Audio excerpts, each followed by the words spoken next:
The first thing dispatch coordinator Maren Voss heard when she put on her headset that morning was static. Not the clean digital hiss of a dead channel. This was older than that.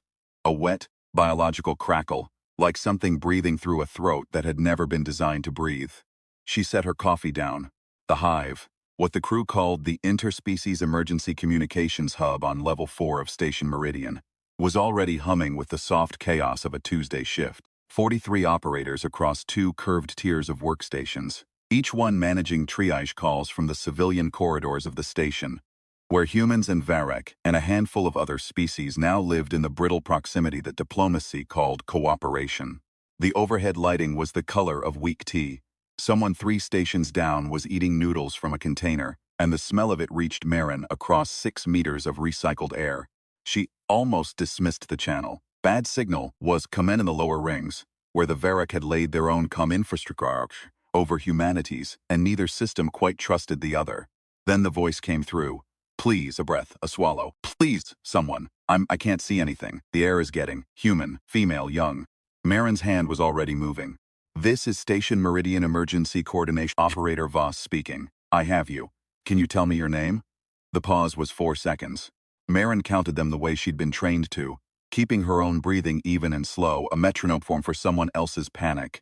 Daya. My name is Daya Croft. I'm in some kind of container. I think it's a cargo shell. There's almost no light. I can hear engines. They're moving me somewhere. Maren pulled up a secondary display and began the trace protocol with her left hand while she kept her voice steady. Daya, I hear you. You're doing exactly right by calling. I need you to keep talking to me. Are you injured? My wrist, I think they hit me. I don't know how long I was out. Do you know who took you? Another pause. Longer. A Varek, Daya said. 2 of them, I think. But one of them gave orders. The other one just followed. The one giving orders wasn't Varek. Maren stopped typing. Say that again, Daya. The tall one. The one in charge. He wasn't Varek. He was something else. I've never seen anything that color before. Kind of iridescent, like a beetle, but big. And he was wearing a translation collar, but the voice it made sounded like something being squeezed. He called the Varek by a word I didn't understand. Something like, she made a sound, a guttural click she couldn't quite replicate. He said it the way you'd say fetch. Maren had been a dispatch coordinator for 11 years. 6 before the Varek arrived, 5 after. She had managed gas leaks, hull breaches, 3 industrial accidents in the lower manufacturing rings, and a hostage situation during the early Accord years, when tensions ran so high that people were converting corridor junctions into informal borders. She had heard a lot of things over her headset. She had never heard anything like this. She flagged the channel to her supervisor, Bernat, with a 2-tap that meant, stay off the line but listen. Then she leaned forward and lowered her voice, not out of fear but out of precision. Daya, I need you to be very still and very quiet while I work. I'm not going anywhere. You're going to feel like you're alone, but you're not. I am right here, do you understand? Yes. Good. Now I need you to check something for me. The trace took 4 minutes longer than it should have, because the cargo shell was moving through one of the Varek transit tunnels on level 7, a section of the station where the official mapping data and the actual architecture had stopped agreeing with each other about 8 months ago. The Varek had a concept of infrastructure that involved organic growth, corridors and conduits that expanded or contracted based on need, walls that were partly biological, heating systems that were closer to metabolic processes than mechanical ones. Human engineers called it a maintenance nightmare. Varek engineers found the human need for static, unchanging spaces to be a fascinating psychological defect. Maren had a partial location. She pinged Officer Theo Ibarra, her contact in station security, the man who was usually first on scene when the hive flagged something serious, and sent him the coordinate cluster with a priority tag. Theo's response came back in an 11-second. On it. Who's involved? She typed. Unknown third-party alien. Operating Varek assets. Possibly using them as muscle. A longer pause. Theo, copy. This is a first contact protocol situation. Maren, not if I can keep her alive long enough for you to get there. She switched back to Daya's channel. I'm still here, she said, before Daya could ask. I know. A small, fragile sound that wanted very badly to be a laugh. Your breathing changed. You were doing something. I was. I have a location approximation on you. Security is moving. Maren hesitated, then decided Daya had earned the truth.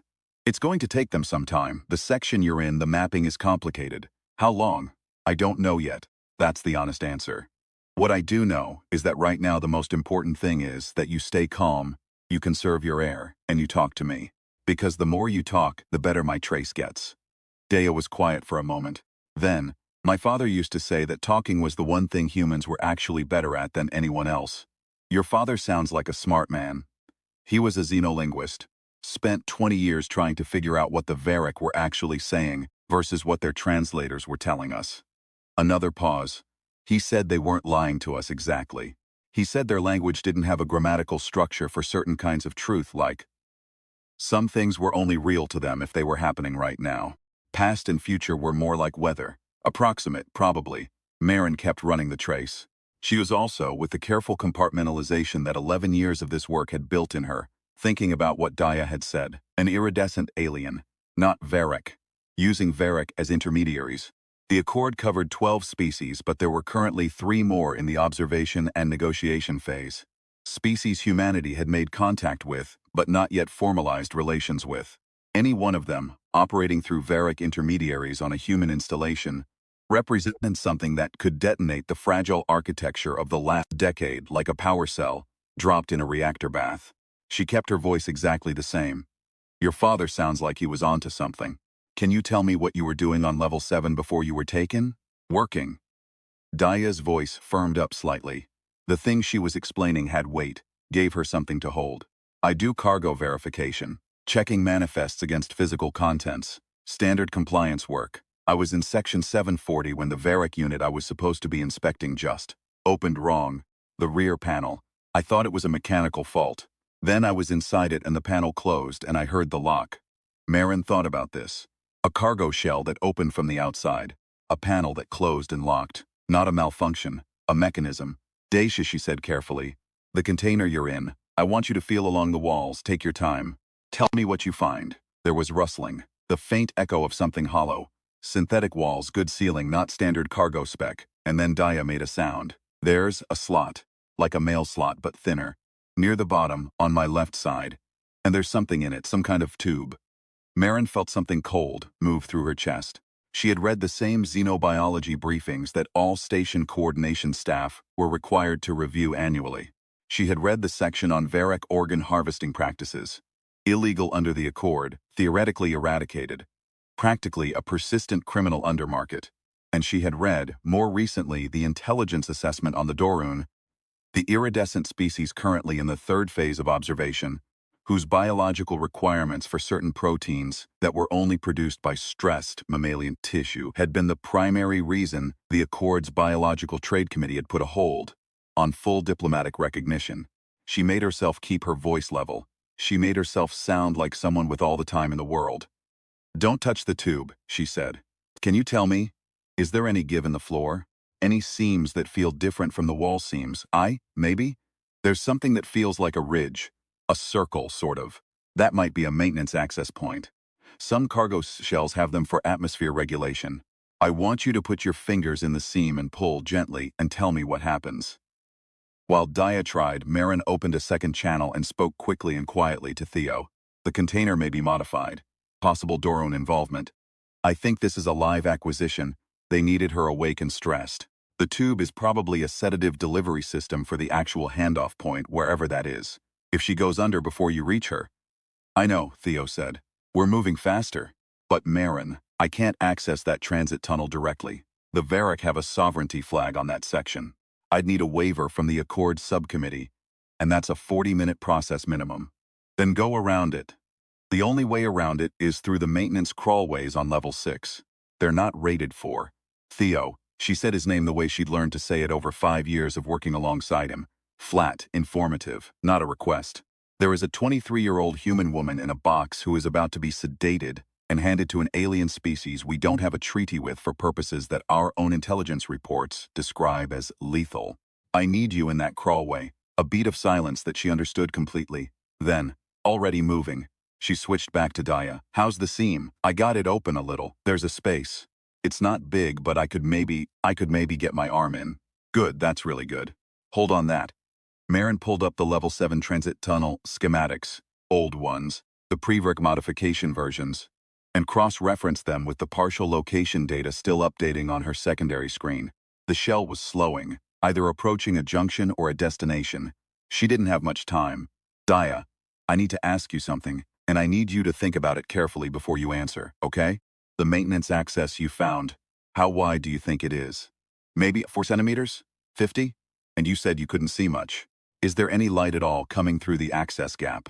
A little, faint, bluish. Blue. Varek transit tunnel lighting was amber. The Dorun, based on 3 observation reports and 1 very close-range encounter during the call station incident, preferred environments in the 420 nanometer wavelength range. Blue. They were already at the destination. Marin made a decision.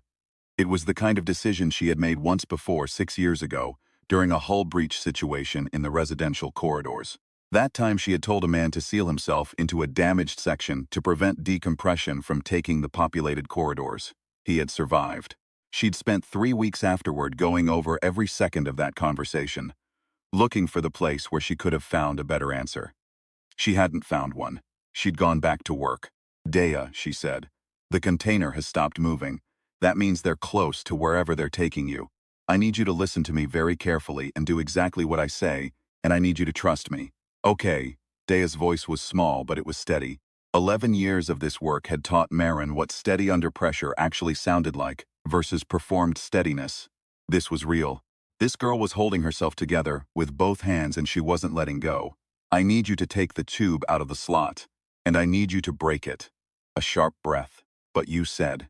I said don't touch it before. Now I'm saying touch it. The chemical inside is probably a sedative. As long as it's intact and in that slot, whoever is outside can activate it remotely. If you break it, the delivery mechanism fails. They lose control of when you go under. Marin paused. The smell may be bad. Cover your face with your sleeve and brimsif until it dissipates. Can you do that? Yes. Do it now, Daya. Quickly. There was a sound. Crunching. The plastic ceramic of an alien pharmaceutical housing meeting the heel of a human hand. Then coughing. Then the small, muffled gasps of someone breathing through fabric. Done, Daya said hoarse. Good. That's exactly right. You did great. Marin was already updating Theo's feed with the destination estimate. Still too far. Not enough time. She knew it, and she made herself think around the edges of it rather than straight at it. The way you couldn't look directly at a dim star. Now, the access gap in the floor. I need you to start working it wider. Use your injured wrist as little as possible. Brace against the walls if you have to. The floor of these shells is modular. It's designed to be accessed from inside for atmosphere maintenance. It takes force, but it will move. What's under it? The undercarriage of the transit rail system. It's not pleasant, but it's survivable. If you can get enough of the panel open, you can drop through before they open the main hatch. And then you run. You run and you yell as loud as you can, and you find the nearest amber light. That's Varek infrastructure, not Dorun. The Varek don't want this on their station any more than we do. You yell for a Varek, and you will not be the first human to think they'd never say that. A breath of something that was almost a laugh. Almost. Okay, Daya said. Okay. Marin listened to her work. She kept the channel open, and she kept talking, soft, steady, a stream of words that weren't really information, just presence, just the signal that another mind was on the other end of the connection. She talked about the station's ventilation schedules and how transit rails sounded different at shift changes, and the way the amber lighting in the Varek sectors had a frequency that most humans slightly nauseating until they habituated to it after about 6 weeks. She talked to keep Daya's hands moving and her breathing measured, and her panic from folding in on itself and becoming something she couldn't work through. She had done this before with human emergencies. Gas leaks, trapped miners in the manufacturing ring, a child who'd gotten into a maintenance shaft during the 3rd month of cohabitation. The instinct was the same. Keep them with you. Keep them present. Because the only distance that mattered in this work was the one between a person and their own fear. Then the sounds changed. She heard Daya's sharp intake of breath. She heard the metallic groan of the cargo shell's main hatch mechanism engaging. And then she heard, for the first time through an open channel, the sound the Dorun made when they communicated. A layered, multitonal hum that was almost musical, almost like something you'd want to lean into. Except that underneath it was something else. A harmonic that sat just below the threshold of what a human ear could consciously register, but that the body felt anyway in the space behind the sternum. A frequency of authority, a frequency of ownership. Marin felt it through the speaker and her jaw tightened. Daya, she said, how wide is the gap? Maybe 30 centimeters. It's not enough, I can't. It's enough. On my mark, go feet first and tuck your shoulders. Don't hesitate. The hatch was open now. She could hear it. The change in ambient sound, the slight pressure shift translated into audio through Daya's connection. She could hear the Varric units moving. She could hear the multi-layered hum of the Dorun growing closer. Mark, Marin said, a scream of effort, a clang of panels giving way, and then running footsteps, irregular on a metal undercarriage surface, and Daya's breathing gone ragged and purposeful rather than controlled. Not panic, exertion. And behind it the sounds of pursuit, the flat-footed impact of Varric feet and something else, something heavier. Marin was already on 3 other channels simultaneously. She had Theo's position updated. 2 minutes from the junction where Daya's trace was now resolving. She had the station's Varec Accord liaison on hold, not asking permission, flagging an active violation. And she had, for the first time in her 11 years of doing this work, activated the station-wide emergency channel. Not the security frequency. The full broadcast. Every speaker in every corridor and junction and commercial space and residential level of Station Meridian. What she said was this: attention all station personnel. There is a human civilian in the Level 7 transit undercarriage, running north from Junction 740. Her name is Daya Croft. She is injured. She needs assistance immediately. Any person of any species who can render assistance is asked to do so now. She released the broadcast and went back to Daya's channel. Tell me what you see, running. There's a light up ahead. Amber. It's amber. That's a Varric junction. Keep going. They're still behind me. I can hear them. I can hear that sound. Don't listen to it. Look at the light. Keep going. Panting. Footsteps. The wet rhythmic quality of someone running on something that wasn't quite flat. And then Marin heard it before Daya said anything. A new sound. Multiple footsteps. Different cadence. Coming from the direction of the amber light. Heavy, deliberate, the particular gait of Varric in full sensor mode, all 4 of their forward-facing eyes tracking and processing. Varric did not run. They moved with enormous efficiency, taking ground with long strides that covered distance without looking like speed. They communicated in bands of frequency that humans couldn't produce, and in bioluminescent patterns along their secondary skin layer that could encode entire paragraphs. They were, most of the time, quiet in a way that humans found either peaceful or profoundly unsettling depending on the human. Right now, 3 of them moved between Daya and her pursuers without a word. The Dorun's hum changed frequency. Marin heard it and thought, with the precise part of her mind that never stopped cataloging information. That's the harmonic for uncertainty. She'd only read about it. She recognized it anyway. The Varric made no sound at all. The footsteps behind Daya stopped. They stopped, Daya said, barely above a whisper. The Varric are just standing there, between us, not saying anything. Just looking at them. I know. Marin let out a breath that she'd been holding for approximately 3 minutes. You can slow down. Is it over? Marin looked at her screens. Theo's position, 90 seconds out. The Accord liaison was no longer on hold. The line had opened and she could hear the bureaucratic machinery of an incident response already grinding into motion.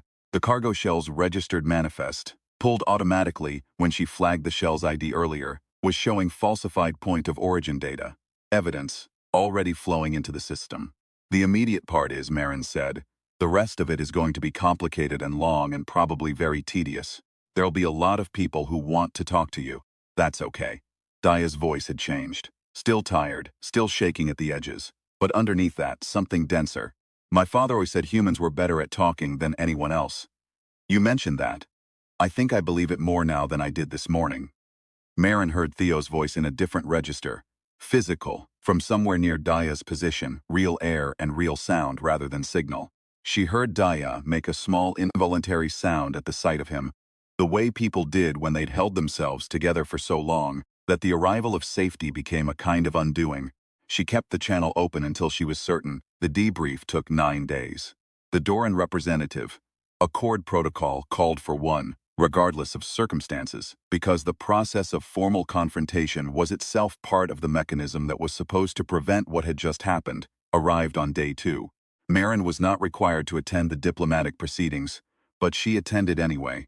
She sat in the back of the proceedings chamber and listened through the translation system while the Accord's senior mediator laid out the evidence.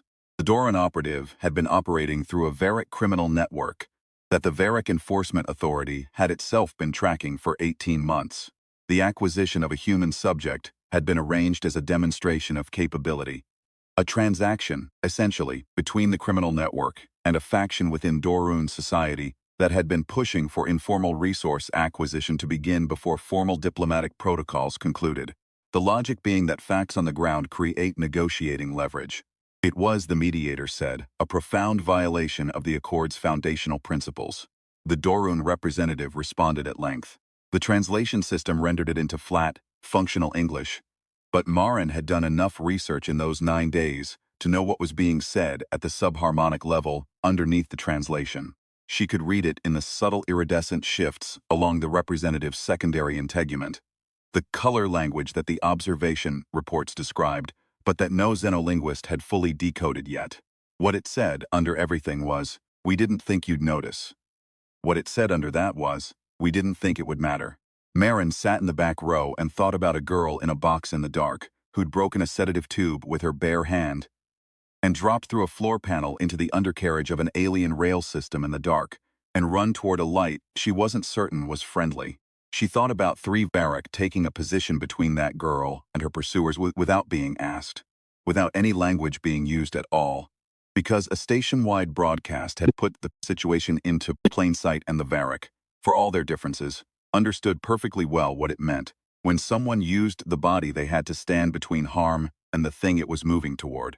She thought about the nature of visibility, about what it meant to make something undeniable. On day 5, the Dorun representative's formal position, that the operative had been acting without authorization, a rogue element, deeply regrettable, investigations ongoing, cracked slightly when the cargo shell's modified pharmaceutical system was traced to a Dorun biotech firm that had 3 government contracts. It cracked further when Daya's xenolinguist father recovered from what had apparently been a parallel operation to neutralize potential witnesses, identified the specific command phrase the lead operative had used, the word like fetch, the word that made the Varric flinch, as a term from Dorun diplomatic classified vocabulary, not criminal argot. It was a term used in formal acquisition contexts. By day 9, the Accord subcommittee had suspended the Dorun's observation status, pending a full investigation. It was the first time in the history of the Accord that a species had been suspended before formal recognition was achieved. The Accord's founders hadn't included a protocol for it, because they hadn't anticipated needing one. They hadn't anticipated, in those early optimistic years, the particular human habit of making noise. Marin went back to work on day 10. She came in early before the shift change and made coffee with the bad machine on the east side of the hive that everyone complained about, but no one had replaced because it had a particular quirk, with the temperature that made the result, in Marin's opinion, slightly better than the newer machine. She stood with her cup and looked at the 43 workstations across 2 curved tiers and the overhead, lighting the color of weak tea, and someone's container of noodles already sitting out at Zo6 Twino, because some people had no shame. Her new trainee cohort came in at 0700, 6 of them. 4 humans, 1 Varric exchange operator, the first a pilot program, and 1 member of the Seth species, newly arrived on the station as part of a secondary observation partnership. The Seth were small and bilateral and had a surface-level appearance that humans consistently described as, like a very serious mushroom, which the Seth found neither accurate nor particularly dignified, but had decided to tolerate. Marin walked them through the hive. She showed them the equipment. She showed them the trace protocols and the flagging systems and the Accord liaison channels and the emergency broadcast functionality and what each tier of priority tag meant and when to use them. She showed them the recording from 9 days ago, the full audio. Daya's voice, her own voice, the sounds she'd been cataloging while they happened. Theo's arrival. The silence of 3 Varric, standing between a human girl and something that thought it owned her. She let them listen to all of it. Then she said, "Any questions?" The Varric operator, whose designation in their own language was a bioluminescent sequence that the translation system rendered as something like persistent in clear weather, raised one of their forward appendages. The station-wide broadcast, they said, in their careful, slightly formal translated English. This was a significant escalation of the situation's visibility. Standard protocol in human emergency coordination would suggest a more contained response. Why did you choose this action? Marin thought about how to answer that. She thought about what Daya's father had spent 20 years studying, the gap between what language said and what it meant. the grammatical structures that did or didn't accommodate certain kinds of truth. Because, she said, the only leverage I had left was making it impossible to pretend it wasn't happening. The Varrock operator processed this. Their secondary integument flickered faintly, not a color any human had catalogued in the observation reports. Something between copper and rust and the specific quality of light that comes through a porthole when you're very far from anything. Visibility as a tool, they said. It's what we've got, Marin said. Loud voices and the ability to make something everybody's problem. 11 years, and I still think those are the two most underrated things in the universe. She picked up her coffee. The bad machine had done its good work. All right, she said. Let's talk about what you do when the call comes in and you don't know what you're dealing with yet. She sat down at her station and put on her headset. Someone on level 3 was already having a bad morning. She could hear it in the quality of the static before the voice even came through. She leaned forward. This is Station Meridian Emergency Coordination, she said. I have you. Tell me your name. Outside the station turned slowly in the dark, full of its noise and its lights and its 40,000 residents pressed together in the fragile, improbable, ongoing project of learning to share the same air. Inside in the hive, someone started their shift. The work continued. It always did.